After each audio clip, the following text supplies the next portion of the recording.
The Construction Authority and Metro play different roles in making the Gold Line a reality. The Construction Authority, an independent planning and construction agency, will build the line for Metro and then hand it over to them to operate as part of their system. I think one of the benefits that we realize is by having a single-purpose agency that really focuses in one area, can really devote the resources to that one area, not get distracted with all the other issues that Metro needs to address. That by having a CEO working on this one project, being able to focus on that project, that efficiencies can be brought to the process and that you can build a project on time and under budget. And that really was the promise that the first phase of the Gold Line really brought about. A key backer of the project is Dr. Ed Hernandez, who has pushed hard for the Gold Line project in the state legislature. Working with the Construction Authority has been incredible. They have worked diligently to make sure that this project has been moving forward.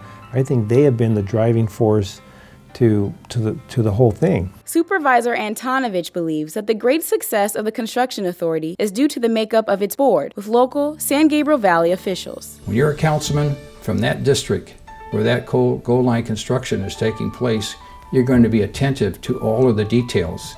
And it's something that you will live with because you are living in the area. One of the most important choices the Construction Authority made was its decision to use a process known as design build. Design build allows a contractor to hire its own designer and implement both simultaneously, that there's design going on, actual engineering happening, reviews going on at the same time as construction is beginning, and testing of seismic conditions, for instance, and subsurface conditions. In some cases, foundations being dug all before the design is completed. And there's some risk to that. The design builder takes on that risk. That's part of the contract. Costly changes to the design can be avoided by using design build. I believe design build success is it forces all participants to commit to a design. There's no design creep. You can't agree to a design and then have the scope change over time and have people interested in wanting to make changes, because it's those changes that really drive up the cost of the project and delay a project. And I think that's why this board has selected it. It's the most efficient way to get this project built. Construction Authority and Metro board member and DeWarty City Councilman John Fasana is a fan of design build. You end up with less finger pointing under this model between the designers and the builders, saying this is a change or you didn't scope this out properly. And typically when you have finger pointing, the public agency is the one that needs to come in and fix things and write a check to get things resolved. So from that standpoint too, I think design build really is a beneficial way to go. On June 26, 2010, Phase 2A of the Foothill extension broke ground. Construction is planned to be completed in late 2014. It will run an existing railroad right-of-way. It will take the line about 11.5 miles from Pasadena to Azusa, the Azusa-Glendora border. It'll have 6 stations in those 5 cities along the corridor. Simultaneous to that, we're doing the environmental and planning work for the next phase of the project, which takes you from Azusa to Montclair. And then while that's going on, we'll also be doing some studying of the extension from Montclair to Ontario Airport. So that's the 3 phases of the project. One key element to be built is the bridge over the I-210 freeway. It replaces the one that was removed following the 1994 Northridge earthquake. There was a bridge across the 210 freeway, and there's kind of a dip just west of Santa Anita where that bridge used to be.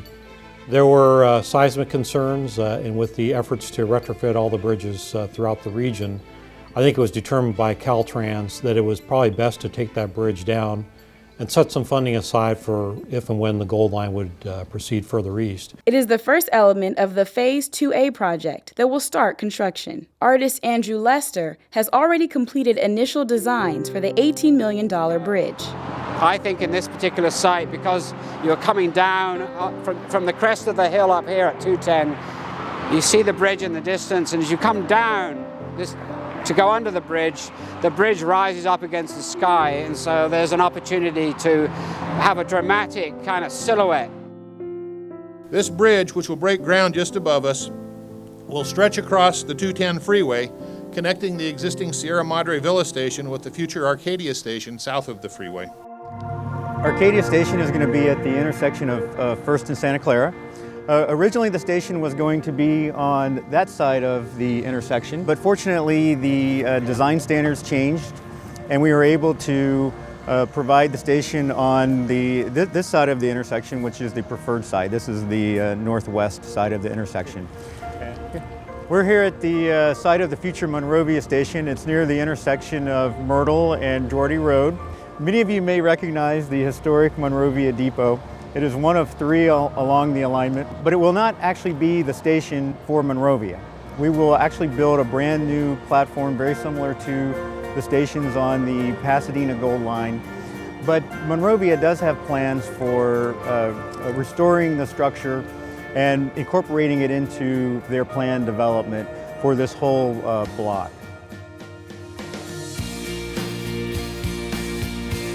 We're standing near the site of the future Doherty station.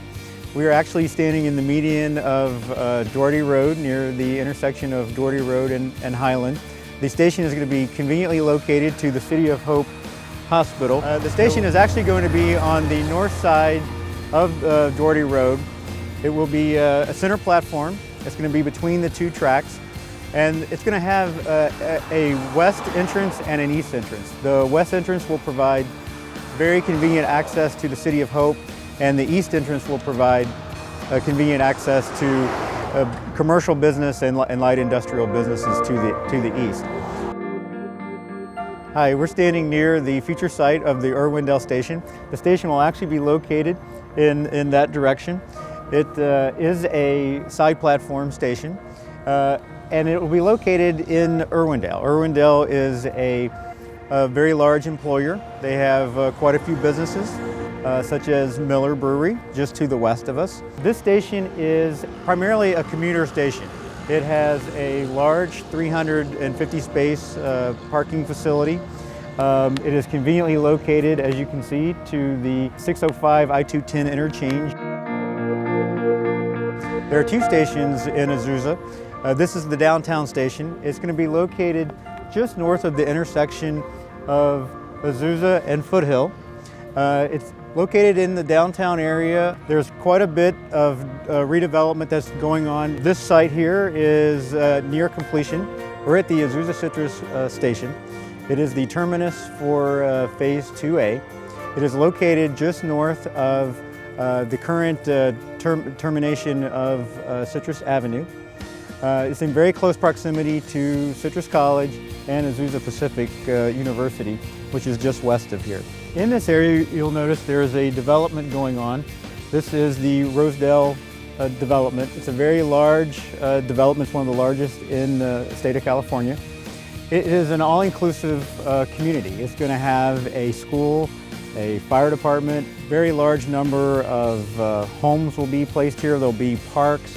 It's going to be a great location for people to hop on the train and head to downtown or East LA, or even out to the county in Atlantic Pomona. As construction begins on Phase 2A, the Construction Authority continues to make progress on future phases of the line, starting with Phase 2B. From Azusa to Montclair, it's about 12.5 miles. It is been evaluated previously through another environmental process. We are now supplementing that process by refreshing it and re-looking at the corridor so we can certify it. Our plan now is to certify that by late summer of next year, and that allows us to get in line for additional funding that's going to be necessary for that project. While that's going on, we are looking at some feasibility study of Phase 2C, and that will look at Montclair to Ontario Airport. That's across the border, that's not in LA County, but we are working with the entities in the Inland Empire to explore an extension of the project. We believe it's beneficial to us, it will help our ridership. There's a lot of interest by the elected officials and stakeholders in LA County to extend to Ontario Airport to the east. The system is under-optimized and underused until the extension, the Foothill extension, has been completed all the way to Ontario. Then Pasadena will have tremendous benefits by being able to access Ontario Airport and all points in between.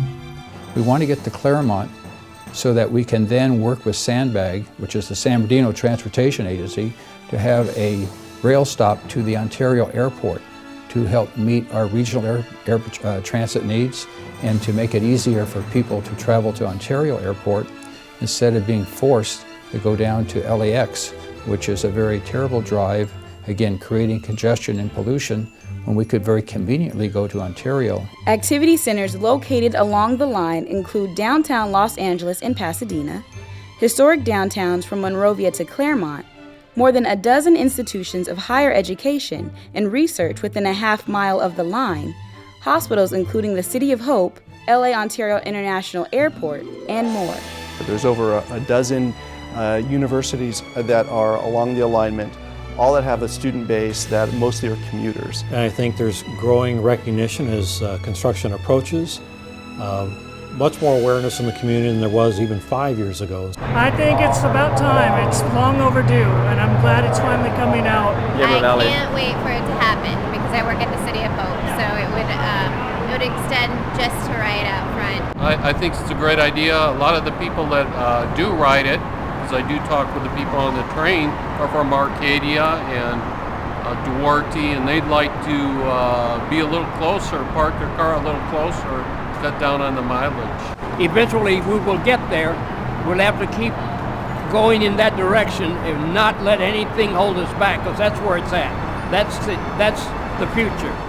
Gatherings like the I Will Ride rallies have been encouraging students and others to actively support extending the Gold Line. The I Will Ride campaign began with Mount Sierra College student project. They all saw that this was going to be important to their future for their school, and we currently have students involved in a campaign associated with the project, and you'll hear more about that in the next couple months.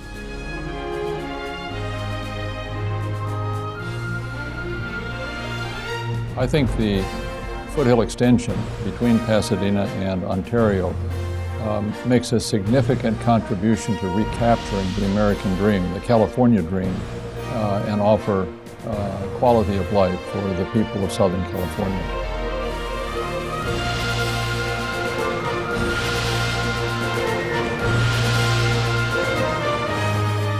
View other videos about the Gold Line Foothill Extension and sign up for e-newsletter updates at www.foothillextension.org.